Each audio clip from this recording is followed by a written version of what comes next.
जय श्री कृष्ण। राधे राधे मारा वाला। जय श्री कृष्ण। राधे राधे। आज આપણે ચણા મસાલાની સબ્જી બનાવવાની છે, તો મારા વાલા જોઈ લો આપણે ચણા મસાલાની સબ્જી કેવી રીતે બનાવીએ છીએ। આપણે ડુંગળી સમારી લીધી છે ભાઈ, અને ટામેટા પણ સમારી લીધા છે, પછી મરચાં આદુની પેસ્ટ બનાવી છે, અને આ લાલ મરચાંની પેસ્ટ બનાવી લીધી છે ભાઈ। તો આપણે આખું જીરું પણ લઈ લીધું છે, આ તમાલપત્ર પણ લઈ લીધા છે, આ લસણ પણ લઈ લીધું છે મારા વાલા। તો આપણે હવે આ ગેસ ઉપર તપેલું મૂકી દીધું છે, તો આપણે એની અંદર વઘાર કરવાનો છે મારા વાલા।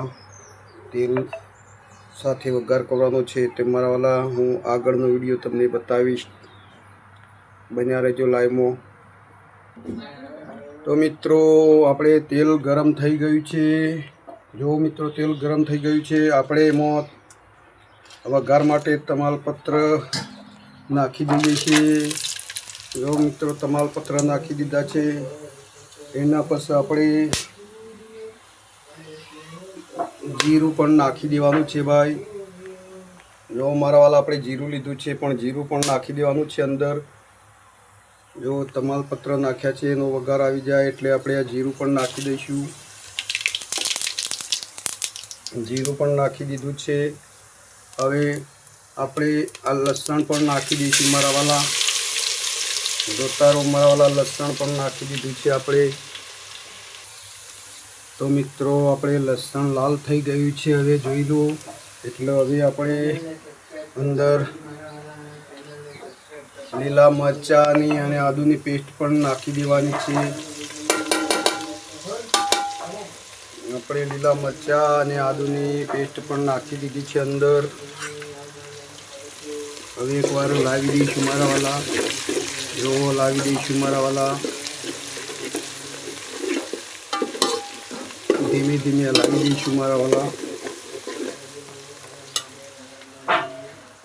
હવે આપણે એને હલાવીને બરાબર સીજવા દઈશું। સીજી જાય એટલે મારા વાલા આપણે એની અંદર ડુંગળી પણ ઉમેરી દેવાની છે। તો મિત્રો જોતા રહેજો મારા વાલા। તો મારા વાલા હવે આપણે એમાં ડુંગળી પણ આપણે નાખીએ છીએ મારા વાલા। ડુંગળી નાખી દઈશું। ડુંગળી પણ આપણે અંદર નાખીને હલાવી દઈએ છીએ મારા વાલા। જો ડુંગળી અંદર નાખી છે મારા વાલા, તો આપણે એને હલાવી દઈશું। તો તમે જોતા રહેજો આપણો વિડીયો મારા વાલા। તો જુઓ મિત્રો આપણે